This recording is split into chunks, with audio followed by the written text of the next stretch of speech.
구독과 좋아요는 큰 힘이 됩니다.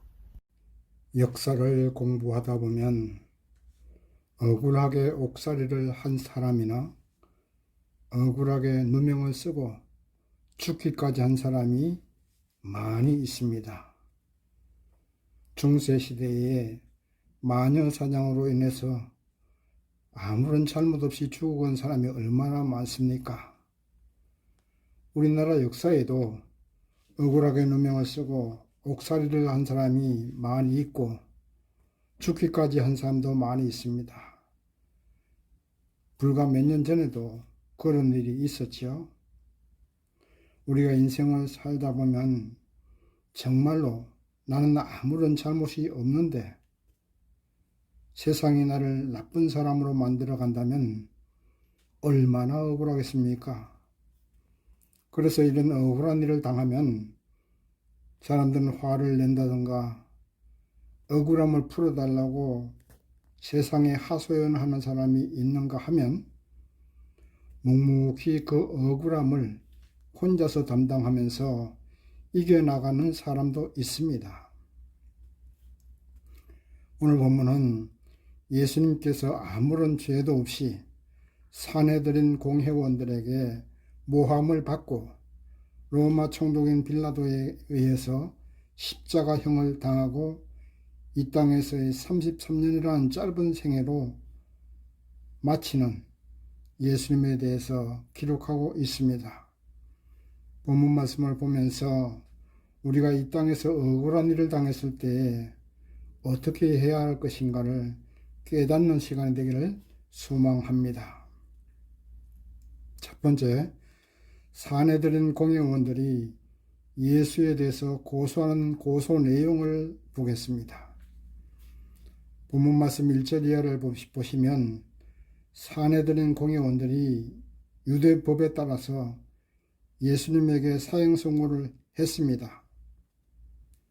그러나 실제 이들에게는 아무런 사법적인 권한이 없었습니다. 왜냐하면 당시 이스라엘은 로마의 통치를 받고 있었기 때문에 로마법에 따라서 고소를 하고 그 로마법에서 사형 선고를 언도받아야 비로소 사형이 집행될 수 있었습니다. 그래서 이제 산해드린 공회원들은 대제사장이나 서기관, 바리새인 그리고 장로들이 로마 총독인 빌라도에게 예수를 고발합니다. 그 제목은 뭐냐면 첫 번째는 반역죄입니다. 예수가 로마를 대적해서 반역을 일으켰다 하고 반역죄로 고발하고 또 두 번째는 로마에 세금도 내지 말라고 했다. 이런 제목을 덮어 씌우고 세 번째는 자칭 왕이라고 했다고 이렇게 세 가지 제목으로 예수를 고발했습니다. 사실 로마의 지배를 받고 있는 이스라엘 백성으로서 예수님이나 산해드린 공회원들이나 똑같은 이스라엘 백성 한 백성 아닙니까?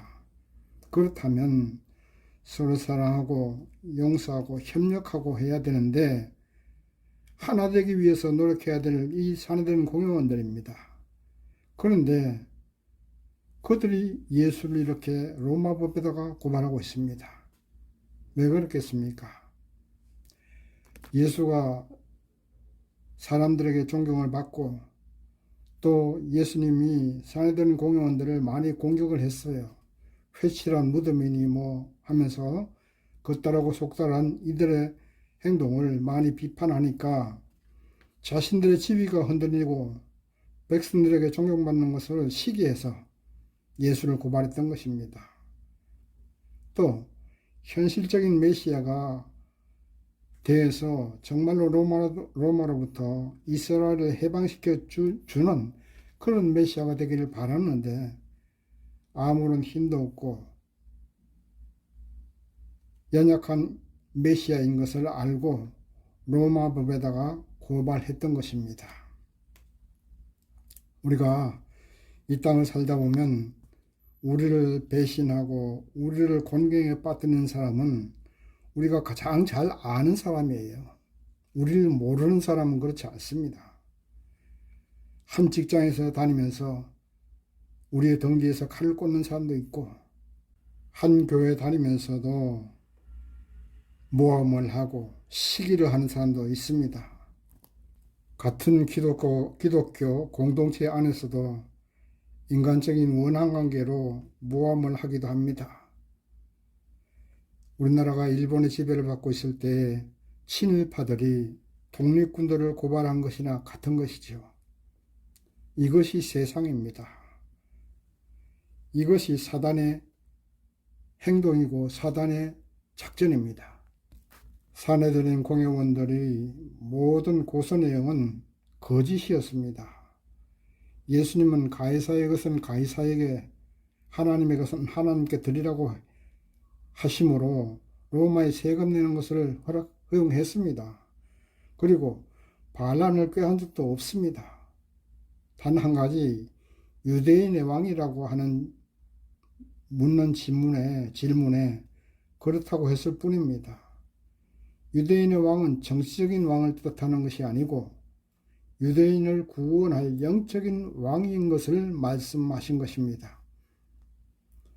예수님은 자신의 고소의 내용을 적극적으로 부인하고 해명을 했으면 빌라도에 의해서 무죄로 풀려날 수도 있었습니다. 그럼에도 예수님은 변명하지 않았습니다. 적극적으로 자신의 무죄함을 주장하지도 않았습니다.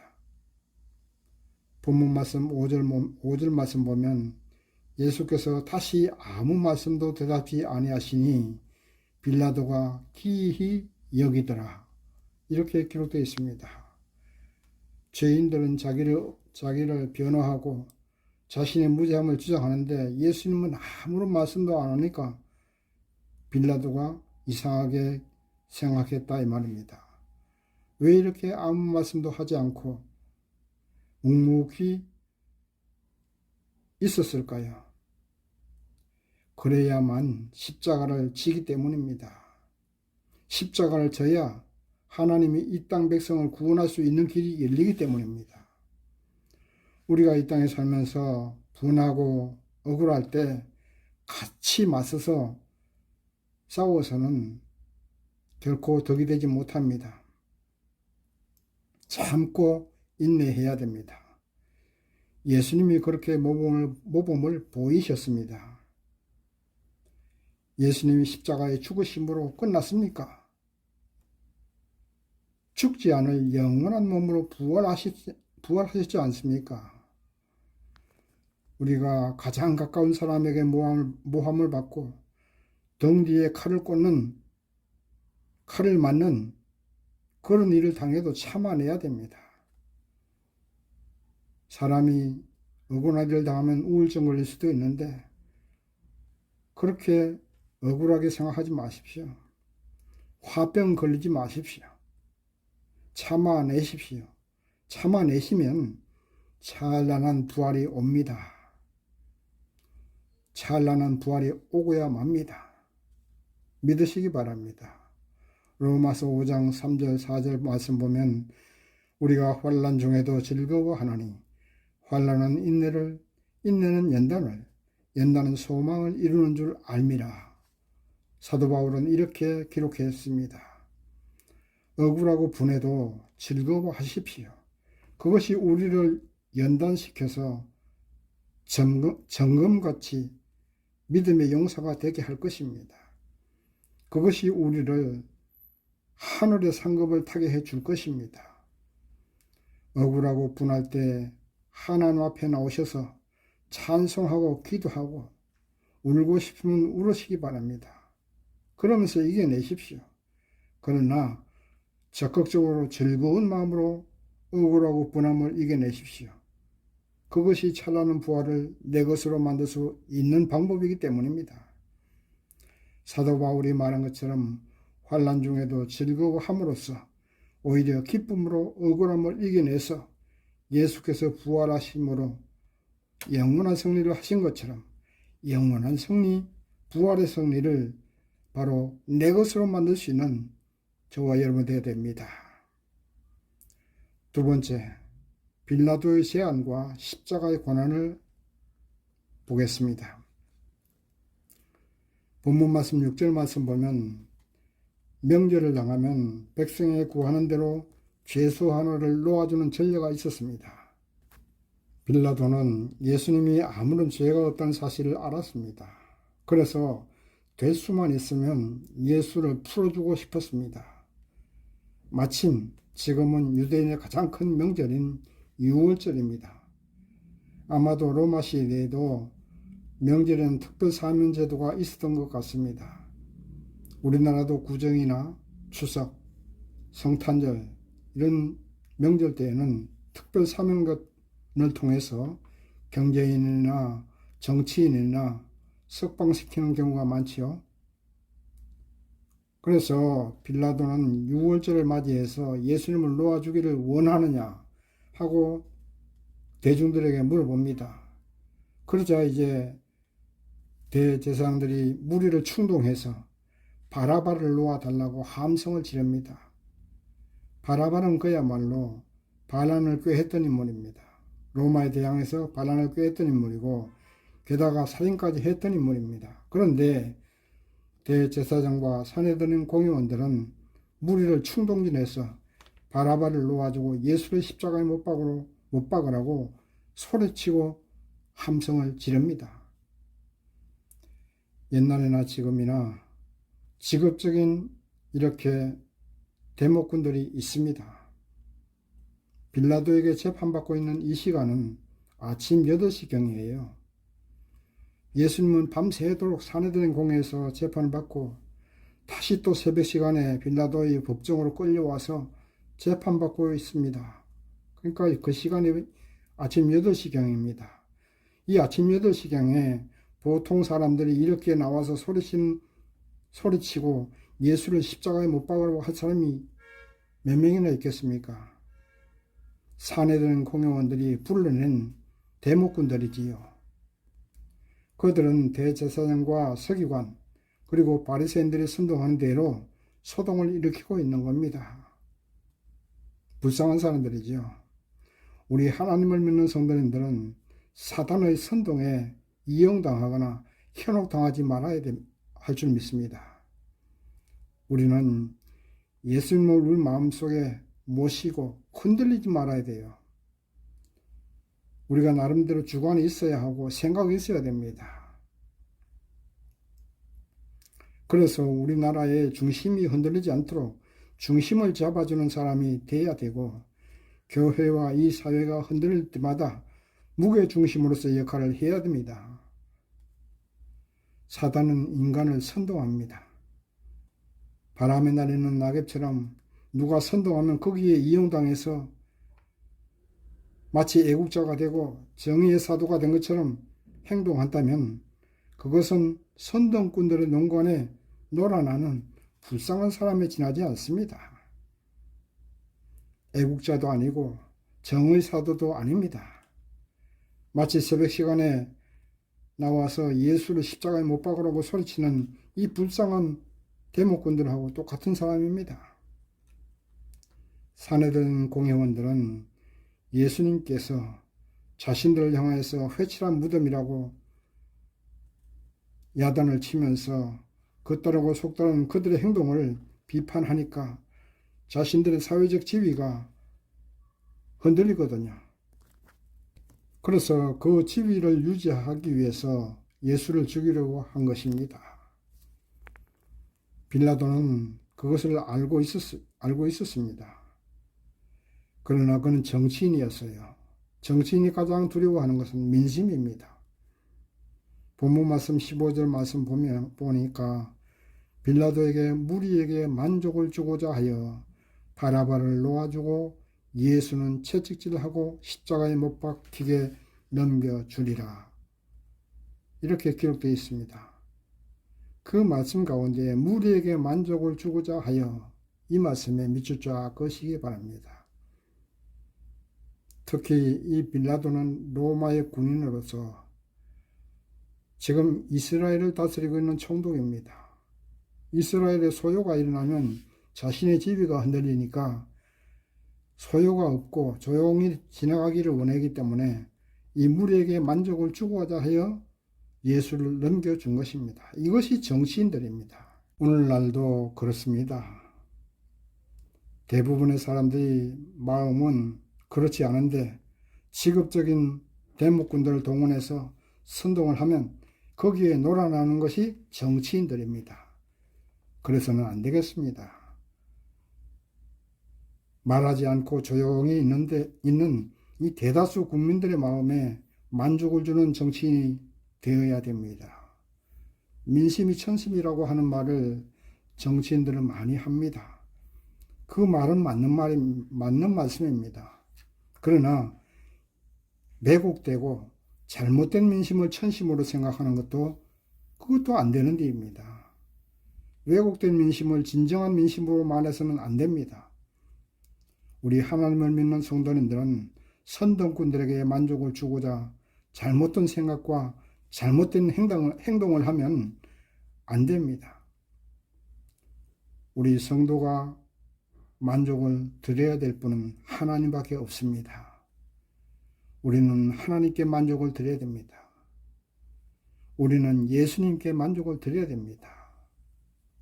다시 한번 말씀드립니다. 우리는 하나님께 만족을 드리고 예수님께 만족을 드리는 성도가 되시기를 바랍니다. 잘못된 선동꾼들의 놀아나는 그런 불쌍한 사람들 되지 마시기 바랍니다. 잘했다, 착하고 충성된 종아, 이렇게 칭찬받는 우리가 되려면 선동꾼들에게 놀아나지도 말고 왜곡된 민심을 천심이라고 생각하는 어리석은 정치인도 되지 말아야 됩니다. 우리는 하나님에게 만족을 주는 선택을 하고 예수님의 마음을 기쁘게 하는 행동을 해야 됩니다. 본문의 빌라도는 결국 예수를 넘겨주고야 맙니다. 그래서 예수님은 이제 십자가에 달리고 맙니다. 예수님의 고난이 시작되는 것입니다. 본문 말씀 16절 말씀 보니까 브라이도리온이라는 말씀이 나오는데 이 브라이도리온이라는 말씀은 전투 때에 군대 장군이 머물고 있는 텐트나 지휘본부를 말합니다. 그러니까 본문에 말씀하는 브라이도리온이라는 말은 총독이 머물고 있는 관아의 뜰을 말합니다. 그 관아의 뜰에서 이제 예수님은 로마 군인들 손에 넘겨지고 로마 군인들은 예수를 조롱합니다. 유대인의 왕이라고 하니까 자주색 옷을 입히고 가시 면류관을 쓰고 씌우고 그리고 절까지 하면서 조롱을 합니다. 그리고 끌고 나가서 십자가를 지게 합니다. 세상을 창조하시고 세상을 주관하시는 만왕왕인 예수님께서 이렇게 조롱당하고 순환을 당합니다. 정의는 언제나 조롱당하고 순환당하기 쉽습니다. 그러므로 우리 성도님들은 세상에서 조롱당하고 순환당한다고 억울해하거나 화를 내지 마시기 바랍니다. 구약성경 전도서 7장 9절 말씀 보면 너는 우매자의 품에 머무르니라 이렇게 기록되어 있습니다. 억울하다고 진노하지 마십시오. 참고 이겨내십시오. 우매자가 되지 않으려면 조롱과 치욕당하는 것도 억울해하지 마십시다. 오히려 그 조롱과 치욕당함을 통해서 천국 상급이 우리의 것이 된다고 믿어야 됩니다. 세 번째, 시몬과 요셉이라는 사람에 대해서 보겠습니다. 본문 말씀 22절 말씀 보면 마침 알렉산더와 루포의 아비인 구레네 사람 시몬이 시골로서 올라와서 지나가는데 저희가 그를 억지로 같이 가게 하여 예수의 십자가를 지우고 이렇게 기록되어 있습니다. 예수님이 십자가를 지고 골고다 언덕을 올라가시는데 너무나 지쳐서 올라가시지를 못하니까 마침 건장한 시몬이라는 사람이 지나가는 것을 붙들고 예수님의 십자가를 그에게 지고 올라가게 했습니다. 이 구레네라는 동네는 지중해에서 15km 정도 떨어진 산에 있는 고산지대에 있는 마을입니다. 아마 이 시몬이라는 사람은 6월절을 맞이해서 예루살렘에 순례 여행 왔다가 아마도 신체가 건강하니까 지쳐서 십자가를 지고 올라가지 못하는 예수님의 십자가를 대신 져주는 사람이 되었던 것 같습니다. 어쨌거나 그 결과 그의 아들들이 예수를 영접하고 초대교회에서 아주 믿음 좋은 충성스러운 사람이 되는 복을 받게 되었습니다.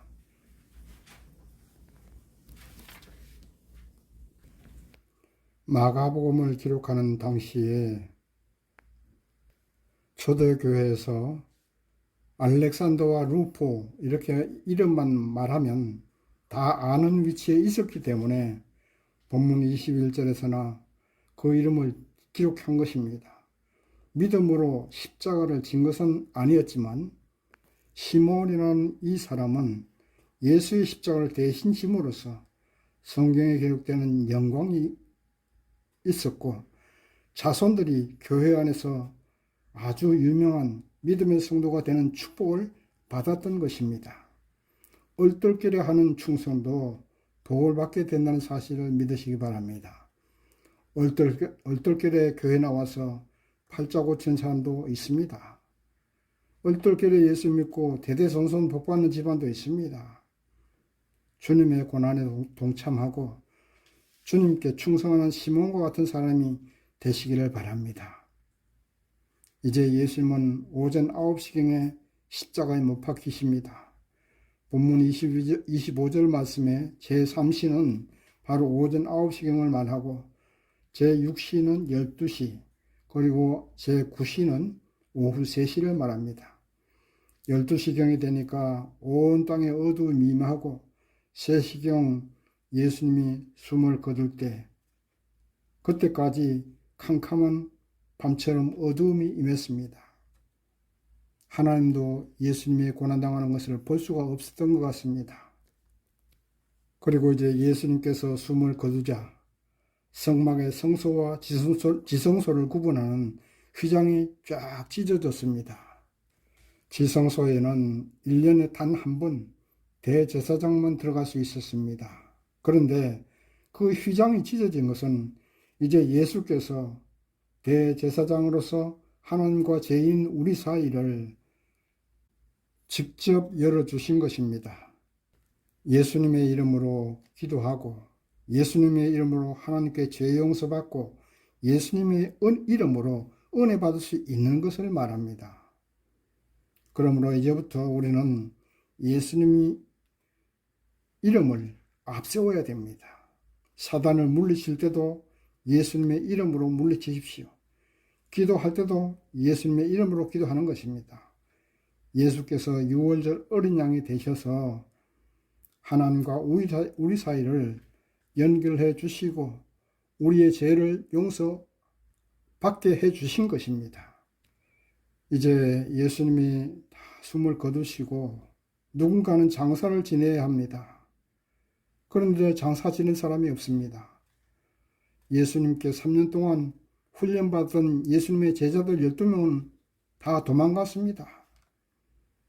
막달라 마리아나 야고보의 어머니 마리아나 그리고 살로메라는 여인이 멀리서 지켜볼 뿐입니다. 예수님을 장사하지 못하고 있습니다. 이때 아리마대 요셉이라는 사람이 예수의 시체를 달라고 당돌하게 부탁을 합니다. 본문 말씀 43절 말씀에 기록되어 있습니다. 그는 사내들은 공예원이었지만 하나님 나라를 기다리는 믿음의 사람이었던 것 같습니다. 예수를 십자가에 못 박히도록 판결하고 고소한 공예원들이었지만 그 가운데 이런 충성스러운 사람도 있었던 것 같습니다. 사람들이 망설이고 하기 싫어하는 일, 때로는 위험한 일을 하는 사람이 있습니다. 제자들도 아니었지만 아리마대 요셉은 그 일을 했습니다. 그리고 자기 무덤까지도, 자기가 죽으면 묻힐 무덤까지도 예수님께 제공했습니다. 이렇게 꼭 필요할 때 앞장서는 충성스러운 사람이 진정한 믿음의 사람입니다. 오늘날도 보면 교회 안에서나 사회에서나 평소에는 별 존재감이 없는데 어떤 어려운 일을 당하거나 위험한 일을 당하게 되면 앞장서서 그 일을 해결해 나가는 사람이 있습니다. 저와 여러분이 바로 그런 사람이 되어야 될 줄 믿습니다. 이런 사람이 진정한 믿음의 사람입니다. 진정한 친구는 어려울 때 돕고 그 어려움을 함께 하는 사람입니다. 아리마대 요셉처럼 남들이 하기 싫어하고 위험을 감수해야 하는 일을 예수님을 위해서 담대히 하는 충성스러운 믿음의 용사가 되시기를 바랍니다. 이제 말씀을 정리합니다. 사단은 할 수만 있으면 믿음의 성도를 죽이려고 합니다. 모함을 하고 고소를 하고 어려움에 빠뜨려서 하나님을 떠나게 하고 신앙을 버리게 하려 합니다. 그러나 우리는 끝까지 참고 이겨내십시다. 예수께서 참아내시고 이겨내신 것처럼 억울하고 분하도 적극적으로 찬송하며 기뻐하면서 이겨내십시다. 그래야만 찬란한 부활의 축복이 옵니다. 찬란한 부활의 축복이 내 것이 되는 것입니다. 언제나 예수님을 믿는 마음으로 예수를 마음 중심에 모셔드려서 흔들리지 말고 선동꾼들에게 놀아나지도 않아야 됩니다. 요셉처럼, 아리마대 요셉처럼 앞장서서 어려움을 해결해 나가는 참된 믿음의 용사님이 되시기를 주님의 이름으로 축원합니다. 아멘.